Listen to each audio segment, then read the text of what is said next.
I had grown used to sitting alone at the dinner table, listening to the clinking of silverware from the living room, where my mom usually ate while watching reality shows.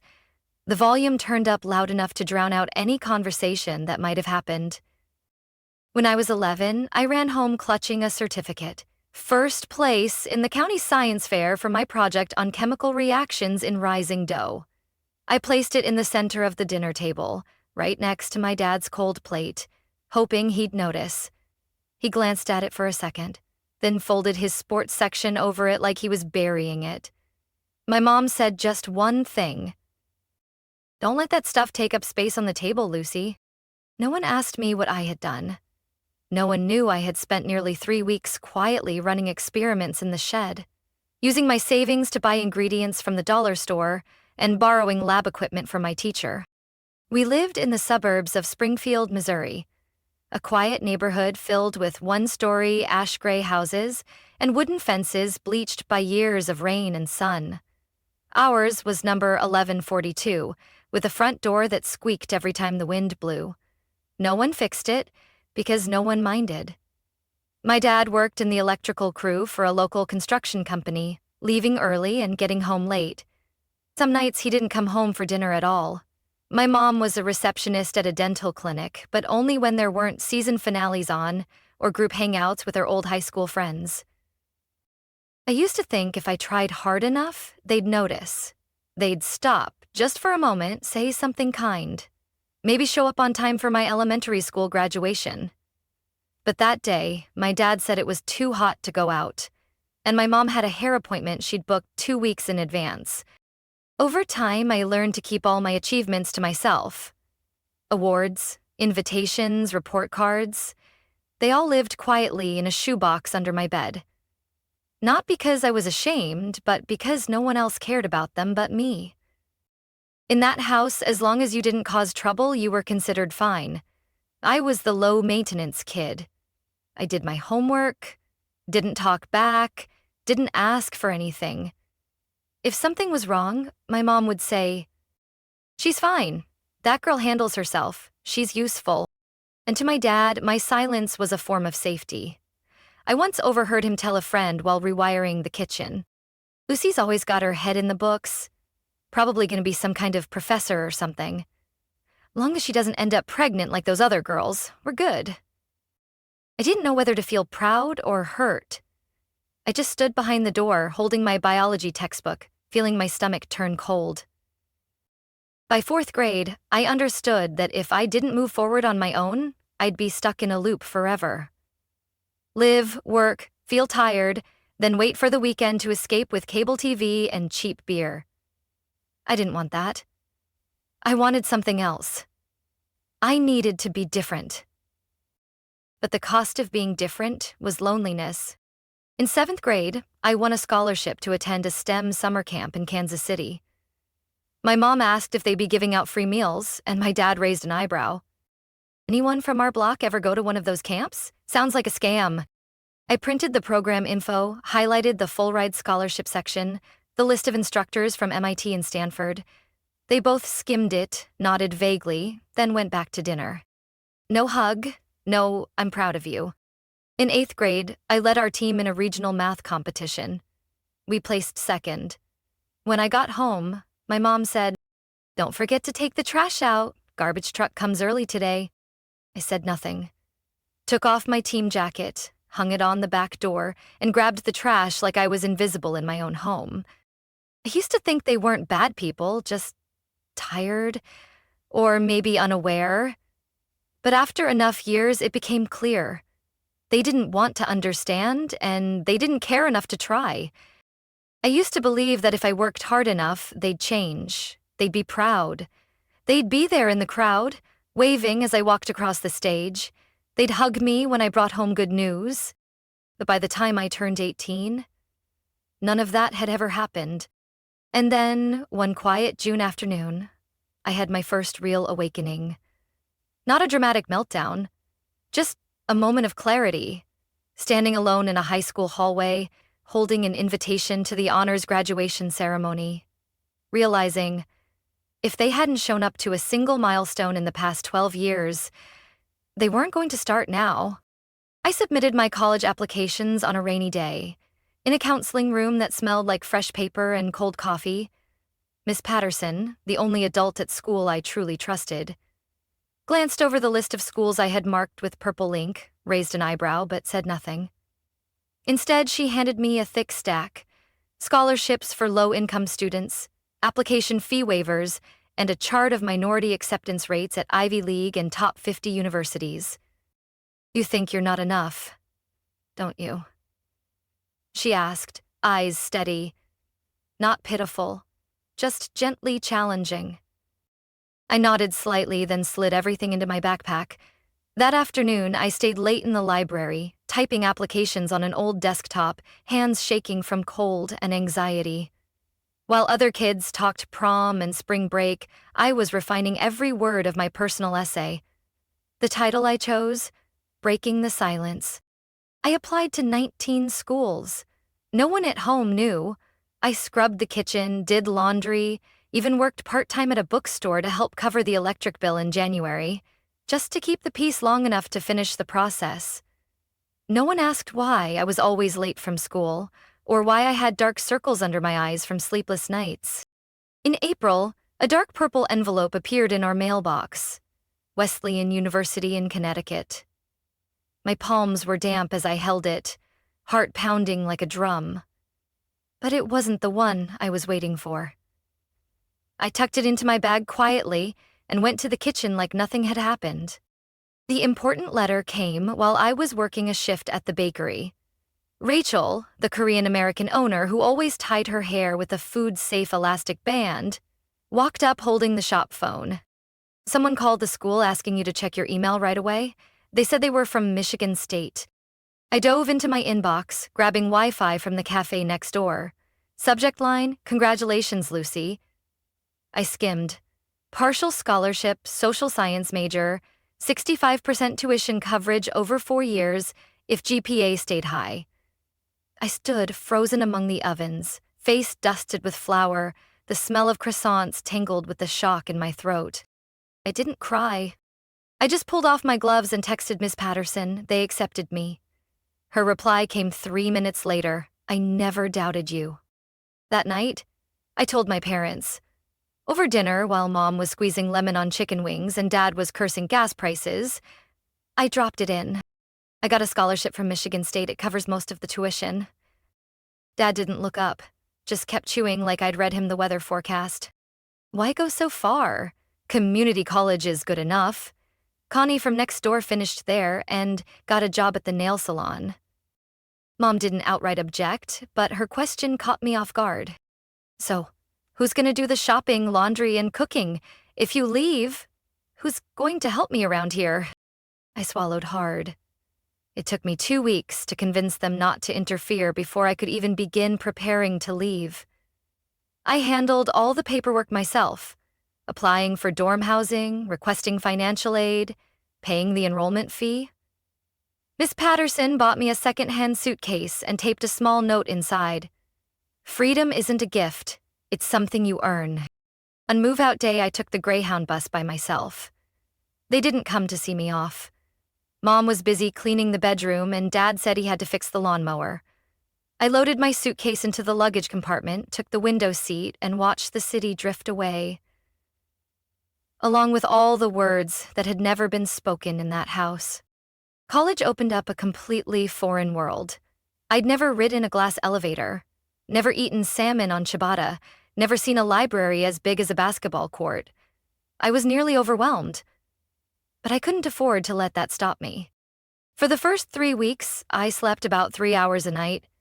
I juggled classes, worked in the document archives, and helped clean dorm floors in exchange for discounted housing. I printed out my class schedule, taped it to the wall, and broke down my time by the minute. Each day was a battle to wrestle time from essays, shifts, and a quiet kind of homesickness that didn't have a name. I called home once a week. The calls usually lasted 2 or 3 minutes. "Is it snowing there yet?" my mom would ask. "Yeah. I slipped yesterday and almost fell." "Be careful, the roof's leaking over here. It's old." Then silence. No one asked what I'd learned, who I'd met, or what class I liked best. After every call, I turned off the phone, looked in the mirror, and whispered to myself, "Hang on a little longer." I didn't expect them to understand. I just needed them not to pull me backward. At the bus station near campus, there was a wall with the words, "Grow where you're not watered." I read it every time I walked to my night shift, legs aching from standing nearly 8 hours straight. No one brought me food. No one reminded me to sleep. No one sent me encouragement letters like my roommate's parents did. But I had myself, and I was starting to believe maybe that was enough. My dorm room was just slightly larger than a one-car garage, with pale beige walls and a window facing the perpetually noisy basketball court. I stuck a cheap, double-sided tape map of the US on the wall and marked Michigan with a red star. Every morning, I sat in front of that map, eating cold oatmeal from a plastic cup, reminding myself, "You're not allowed to fall today." My class schedule ran from 8 in the morning to nearly 4 in the afternoon. After that, I walked 2 blocks to a coffee shop called Oak and Steam, where I wore a moss green apron and served black coffee and cookies to people who never seemed tired. Regulars started remembering my name. They liked me because I smiled, even with dark circles under my eyes. My shift ended at 10 p.m. I usually walked home with sweat-soaked shoes and feet that felt like they'd shattered. Back in my room, I changed clothes, made a cup of bagged tea, and opened my laptop. Under the soft yellow light, I worked for Professor Bickham, the only person in the economics department who truly understood how hard I was trying. I became his research assistant in my second semester after I aced a labor market analysis paper. I cleaned up survey data, coded variables, checked preliminary reports for typos. The pay was low, but the reputation was worth more. He called me the quiet builder because I never missed a deadline and never asked for favors. During nights when the wind howled through the dorm windows, I learned how to divide myself into pieces: student, worker, assistant, roommate. Each part needed my full attention like a separate career. By sophomore year, I joined the First Gen Student Association, a space for kids like me, stepping into college with no family members who had gone before.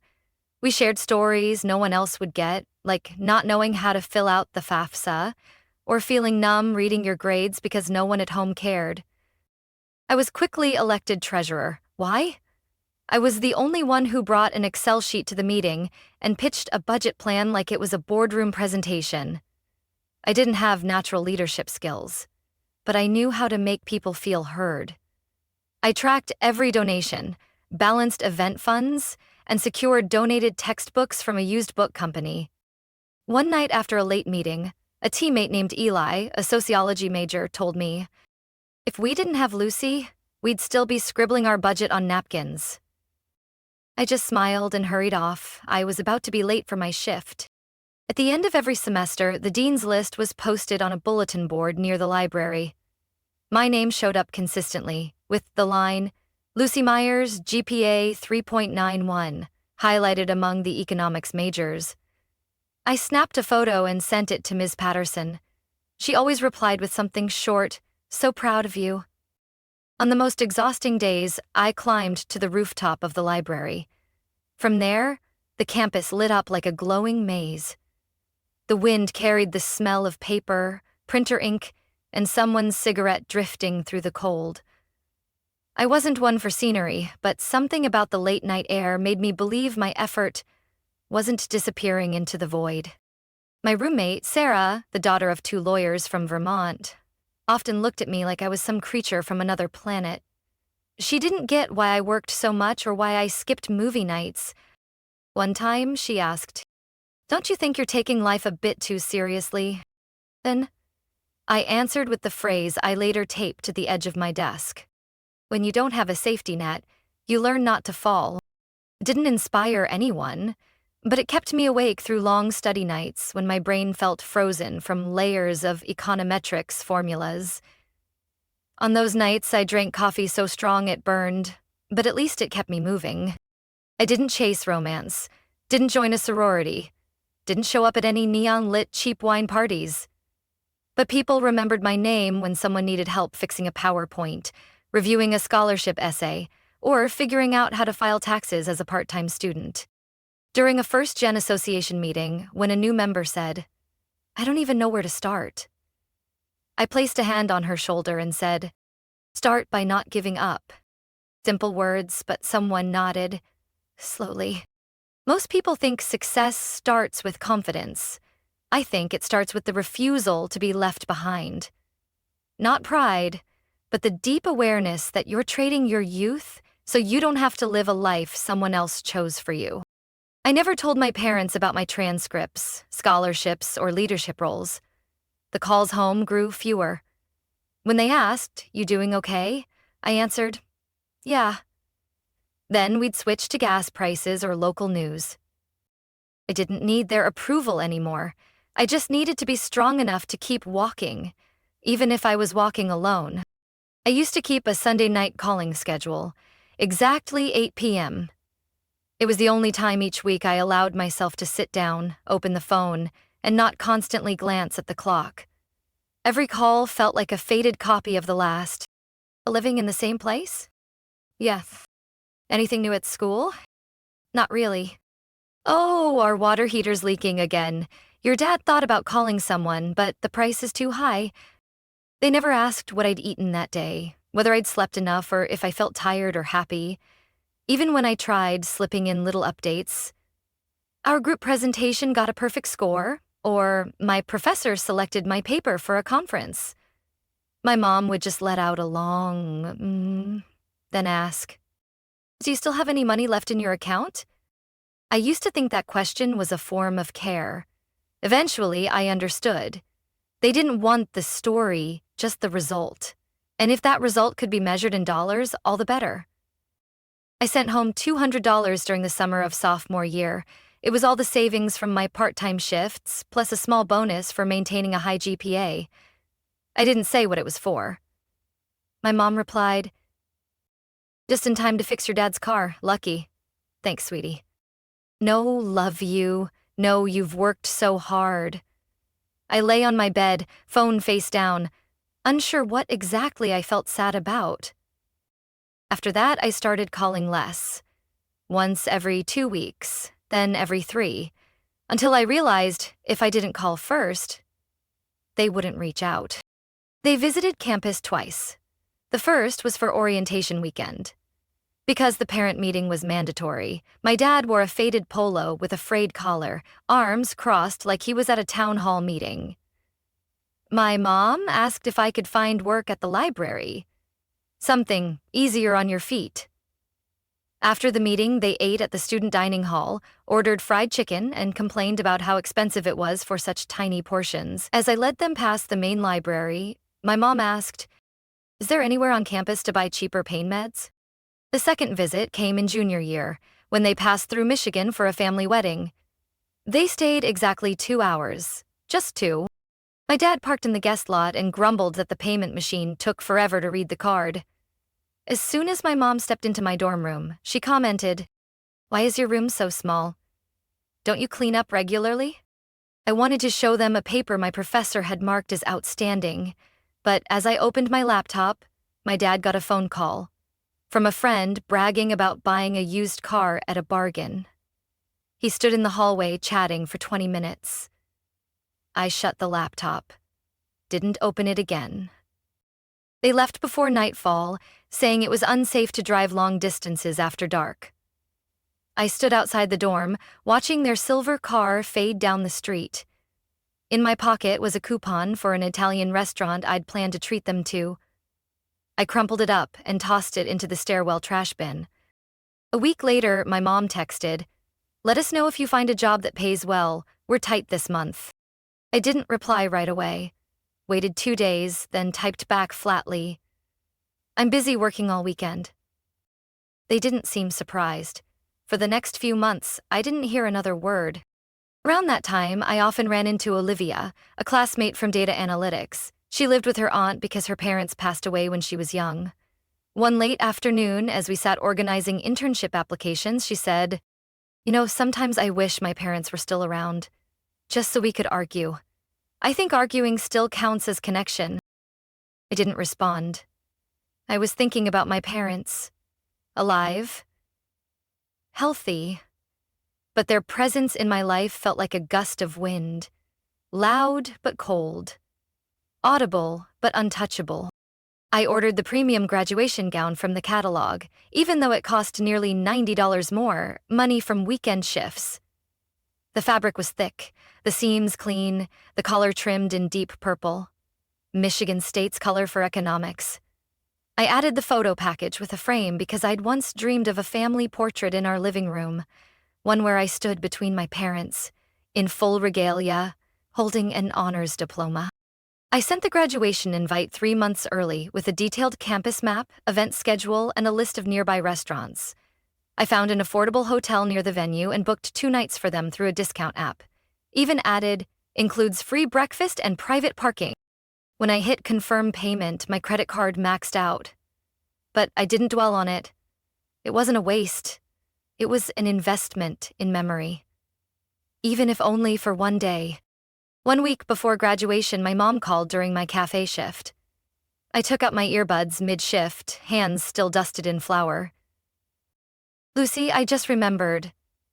There's a party at Shelley's that day. It's Super Bowl. Our yearly tradition.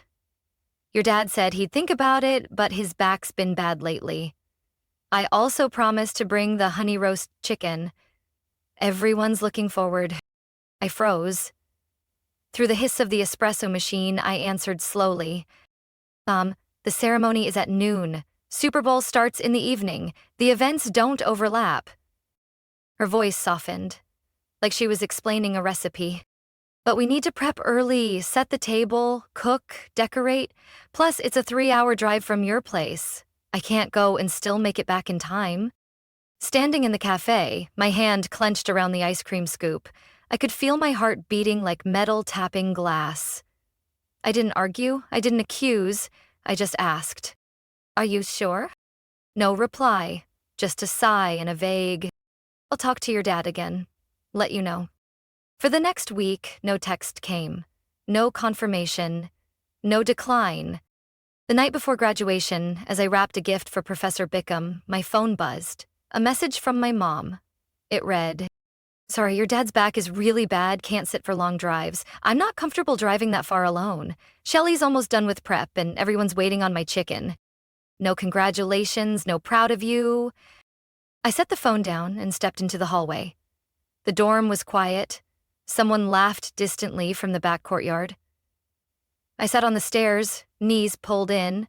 My gown hung inside the room, tag still on. The next morning was bright and breezy. A rare spring day in the Midwest. I applied pale pink lipstick, smoothed my hair, and adjusted every crease on the gown. Looking in the mirror, I rehearsed my smile. The eyes staring back at me couldn't quite hide the exhaustion. When I stepped out of the dorm, I was still holding the 3 printed tickets, tucked neatly inside a purple envelope. A part of me still hoped they might show up unexpectedly.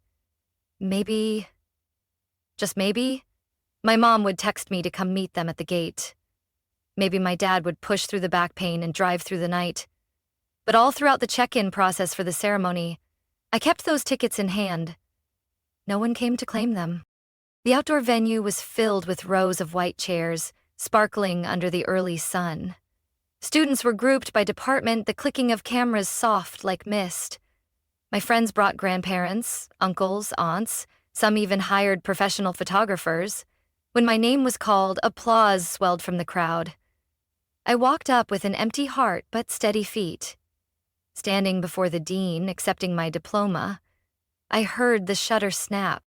Looking toward the guest section, I thought I spotted a figure with gray hair. My heart tightened, but no. It was a classmate's mother, always in a beige cardigan, always smiling warmly.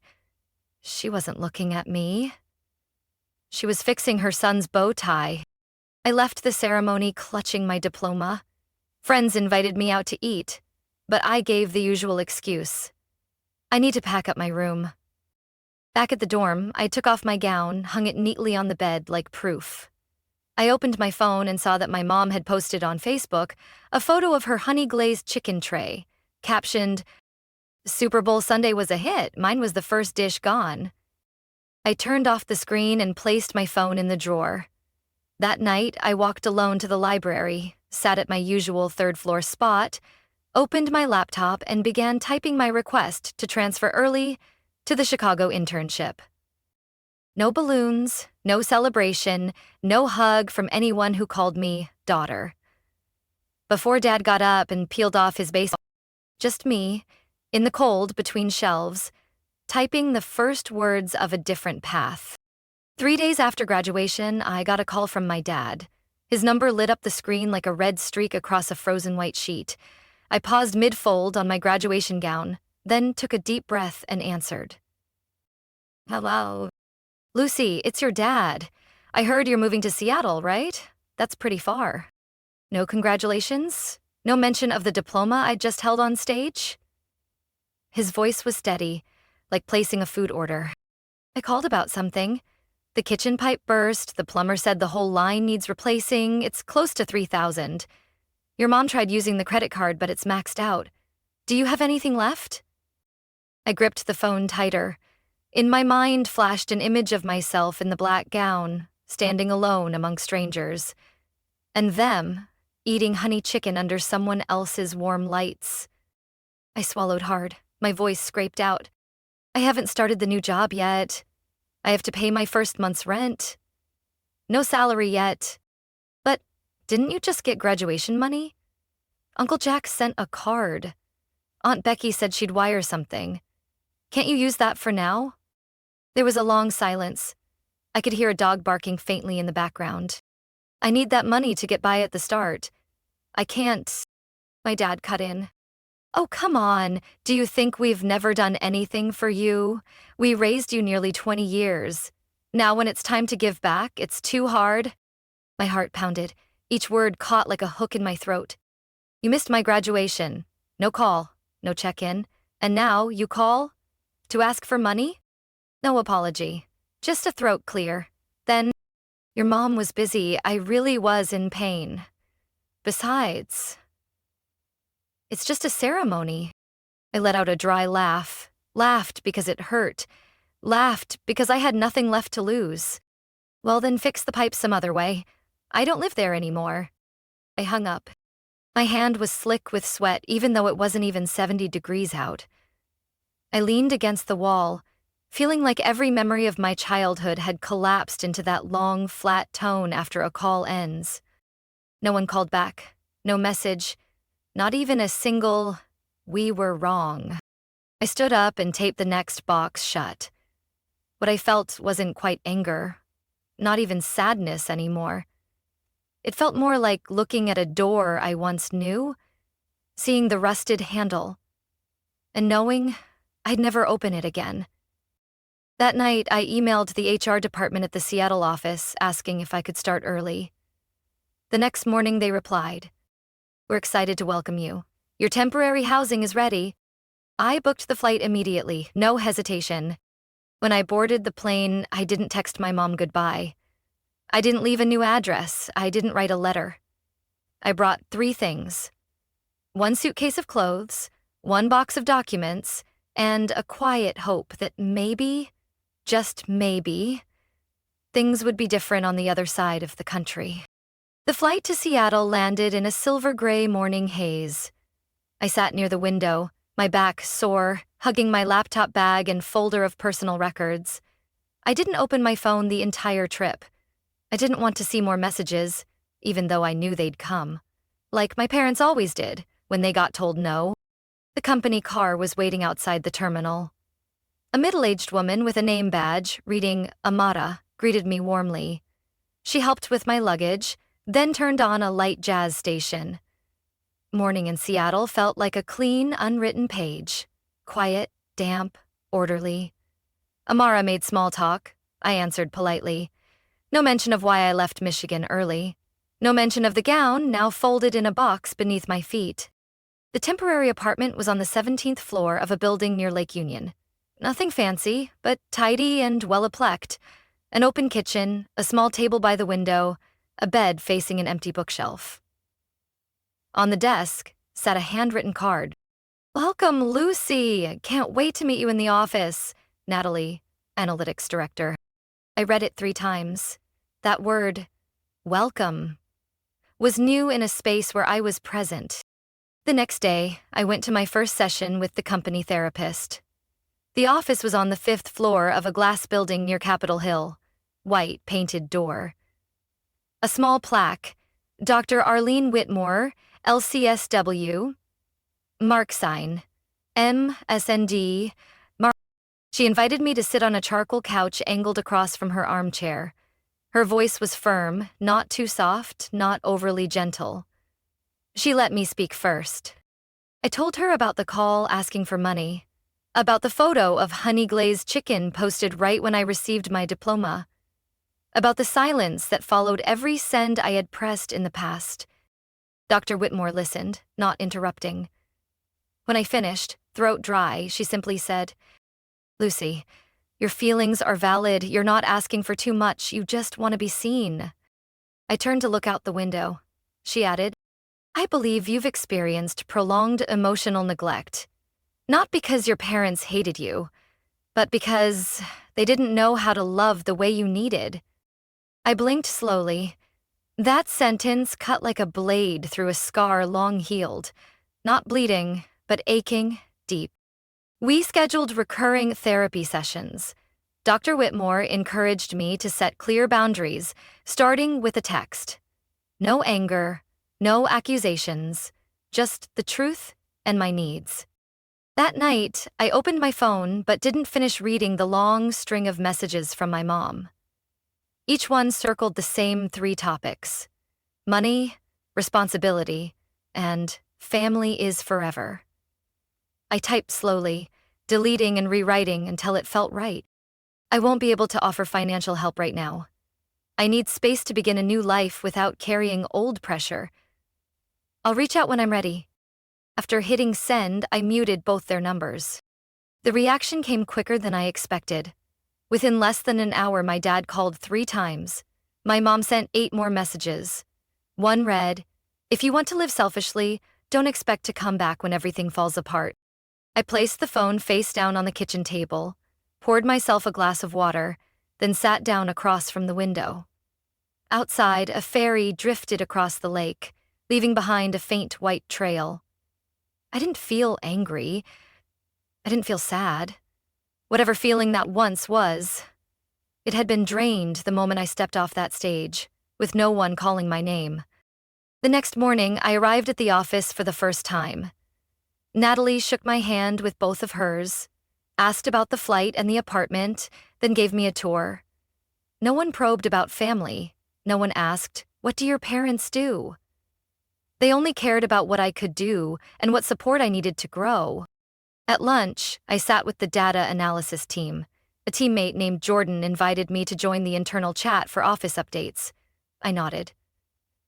When my phone buzzed with the invite, a thought crossed my mind. The only place I didn't have to brace myself was the place where no one knew me. That night, I opened my suitcase and pulled out my graduation photo frame. I didn't hang it, just placed it on the wooden shelf by the window. The glow from the building across the street lit up the glass. In the photo, I stood alone. But the smile was still there, not radiant, but steady. I sat and looked at the photo for a long time, until I felt calm without trying to be. I moved out of the temporary apartment after 6 weeks. Jordan helped me find an old studio in Queen Anne, where the wooden stairs creaked every time I carried up a grocery bag. The room was small, but it had a big window facing a deep red maple tree. The landlady, Mrs. Eleanor, an 82-year-old widow, left handwritten notes outside everyone's door whenever there was something to celebrate. The day I moved in, she had already left a simple card. "Hope you find what you've never had." I repainted a peeling wall corner, strung warm yellow lights around the bookshelf, and folded clothes vertically to save drawer space. The graduation photo didn't go up on the wall. It stayed on the shelf next to my April Employee of the Month certificate. Alone, but enough. My work at the data analysis team progressed faster than I expected. After 3 months, Natalie suggested I lead a small group on a consumer market project out west. She said I had a quiet but unmistakable clarity. I stayed up late finishing reports, but didn't feel overwhelmed. The company had flexible hours, a meditation room next to the meeting space, and a work-from-home policy when needed. Things I never thought were real. Jordan became my companion in many ways.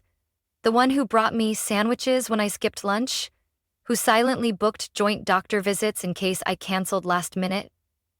Sometimes we played chess on the rooftop after hectic weeks. Not to win, but just to break the rhythm. I also met Aisha from Hearth, the one who hosted weekend cookouts for employees far from home. At one gathering, I made ginger stir-fried veggie pasta. People loved the mild kick and asked for the recipe. I had never cooked anything that got praised like that. My savings account started to grow. My salary wasn't the highest in the field, but it was enough. For my own health insurance, a Spanish class at the community center, and contributions to a scholarship fund for Latinx students. First-generation college students, just like me, signed up to be a volunteer mentor through the Bridge Forward program.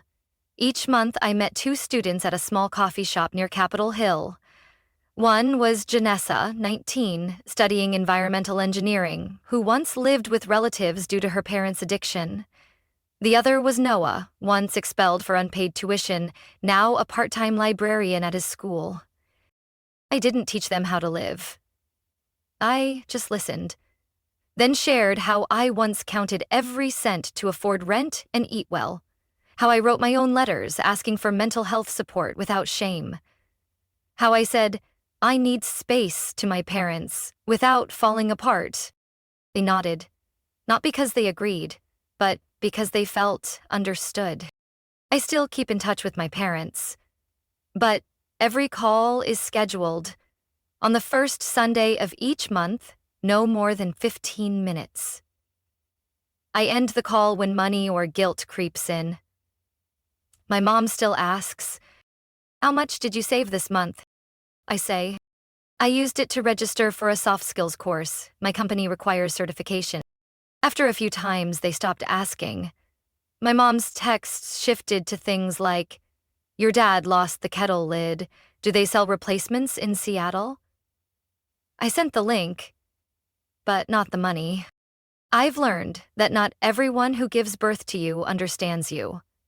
Not everyone who calls you child knows how to love unconditionally. But that doesn't make you lacking. It just means you have to find another way to live fully. One morning in mid-June, I ran into Janessa at the farmer's market. She said she'd landed an internship in Portland. I hugged her. Naturally. She asked, "Lucy, do you ever feel like you don't need to prove anything anymore?" I looked at the bundles of lavender hanging from the wooden stalls and whispered, "Yes. But that feeling doesn't come from the outside. It comes when you stop hurting yourself because of someone else's silence." She didn't ask more. We walked in different directions. That night, I received an email from Natalie. "Lucy, I've recommended your name to the Regional Strategy Advisory Group. They're looking for someone who reads data like a person reading maps." I grabbed my phone, took a screenshot, and sent it to Jordan with the caption, "Guess I'll be stuck in heels all week."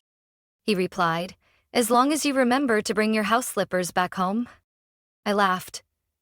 And this time, it didn't feel like my chest was made of stone.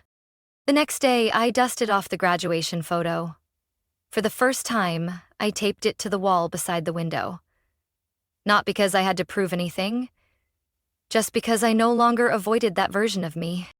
I had come a long way, not by anyone else's map, not by anyone else's expectations. I walked each step, choosing the path, choosing when to pause. And every time I look back, I smile. Because the people who didn't walk beside me, turns out they never needed to reach the finish line with me anyway.